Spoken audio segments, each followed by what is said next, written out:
Assalamualaikum warahmatullahi wabarakatuh. Selamat pagi anak-anak semuanya. Apa kabarnya hari ini? Semoga kita selalu dalam keadaan sehat walafiat dan semoga selalu semangat dalam belajar.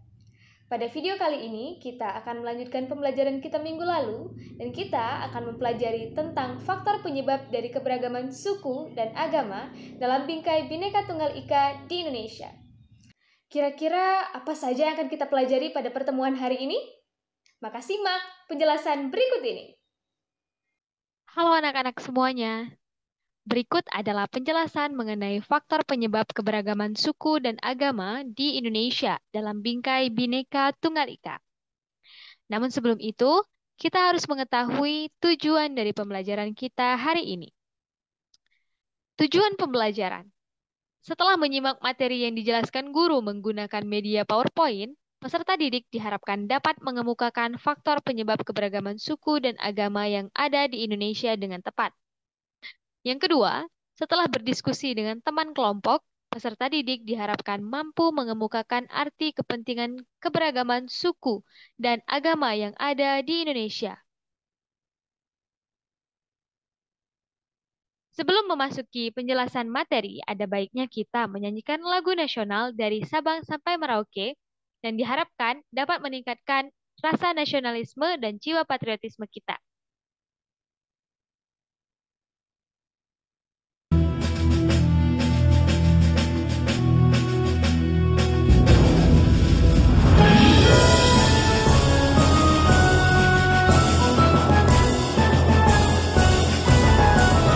Dari Sabang sampai Merauke berjajar pulau-pulau, sambung menyambung menjadi satu. Itulah Indonesia, Indonesia tanah airku. Aku berjanji padamu, menjunjung tanah airku Indonesia.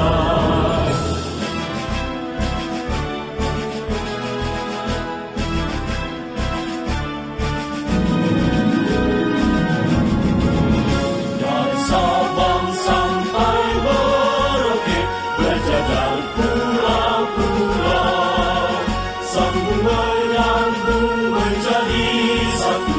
Itulah Indonesia, Indonesia tanah airku. Aku berjanji padamu, menjunjung tanah airku Indonesia, menjunjung tanah airku Indonesia.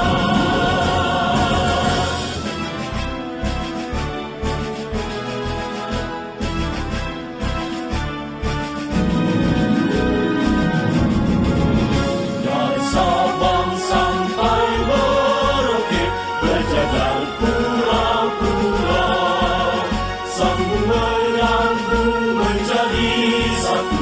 Itulah Indonesia, Indonesia tanah airku. Aku berjanji padamu, menjunjung tanah airku Indonesia, menjunjung tanah airku Indonesia.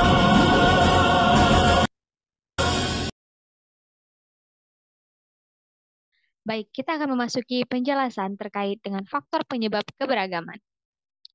Keberagaman dalam masyarakat menjadi tantangan karena tumbuhnya perasaan kedaerahan dan kesukuan yang berlebihan itu dapat mengancam keutuhan bangsa dan negara kesatuan Republik Indonesia. Oleh karena itu, upaya meningkatkan kerukunan antar suku, pemeluk agama, dan kelompok-kelompok sosial lainnya dapat dilakukan melalui dialog dan kerjasama dengan prinsip kebersamaan, kesetaraan, toleransi, dan saling menghormati. Namun secara umum, berikut telah kami rangkum terkait dengan faktor penyebab dari. Namun secara umum, keberagaman masyarakat Indonesia disebabkan oleh hal-hal sebagai berikut. Yang pertama yakni letak strategis wilayah Indonesia.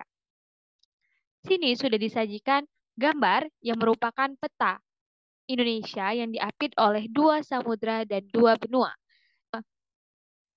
2 samudra itu yakni Samudra Hindia dan Samudra Pasifik, dan 2 benua lainnya yakni benua Asia dan benua Australia.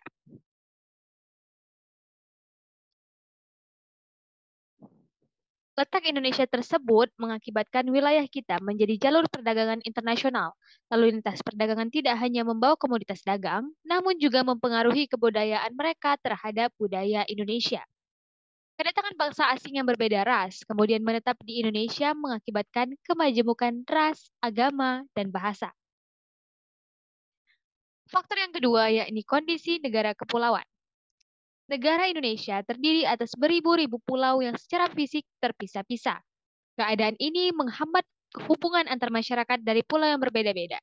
Setiap masyarakat di kepulauan mengembangkan budaya mereka masing-masing sesuai dengan tingkat kemajuan dan lingkungannya. Hal ini mengakibatkan perbedaan suku bangsa, bahasa, budaya, serta peranan laki-laki dan perempuan. Faktor yang ketiga, yakni perbedaan kondisi alam. Di sini kita lihat perbedaan antara daerah pegunungan dan juga daerah pesisir pantai.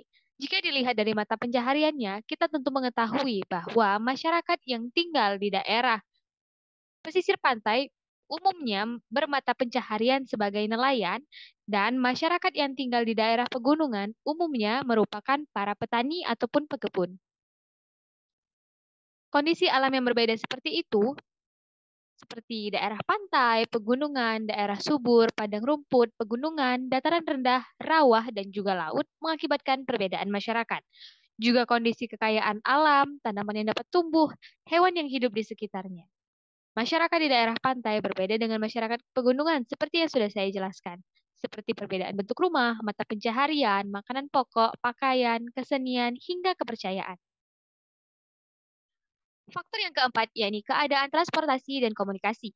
Kemajuan sarana transportasi dan komunikasi juga mempengaruhi perbedaan masyarakat Indonesia loh. Kemudahan sarana ini membawa masyarakat mudah untuk berhubungan dengan masyarakat lain yang berada di daerah lain, meskipun jarak dan kondisi alamnya yang sulit. Sebaliknya, jika sarana yang terbatas juga menjadi penyebab keberagaman masyarakat Indonesia. Faktor yang kelima, yakni penerimaan masyarakat terhadap perubahan. Sikap masyarakat terhadap sesuatu yang baru, baik yang datang dari dalam maupun luar masyarakat, membawa pengaruh terhadap perbedaan masyarakat Indonesia. Ada masyarakat yang mudah menerima orang asing atau budaya lain, seperti masyarakat perkotaan, namun ada juga sebagian masyarakat yang tetap bertahan pada budayanya sendiri.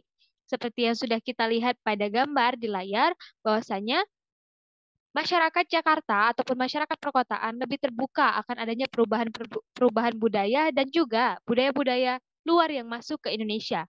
Berbeda dengan masyarakat suku anak dalam yang berada di Jambi, mereka cenderung tertutup dan tetap mempertahankan budaya yang mereka lakukan atau budaya mereka sendiri. Itulah tadi penjelasan mengenai faktor penyebab keberagaman masyarakat di Indonesia. Kemudian, untuk memperkaya kesadaran dan kecintaan teman-teman terhadap Indonesia, silakan saksikan video melalui link berikut. Terima kasih, sampai berjumpa di pertemuan berikutnya. Itulah tadi penjelasan mengenai faktor penyebab dari keberagaman suku dan agama dalam bingkai Bhinneka Tunggal Ika di Indonesia. Semoga ilmu tadi dapat bermanfaat dan dapat dipahami dengan baik ya. Sampai jumpa di pertemuan berikutnya. Ibu akhiri, wabillahi taufiq wal hidayah. Wassalamualaikum warahmatullahi wabarakatuh.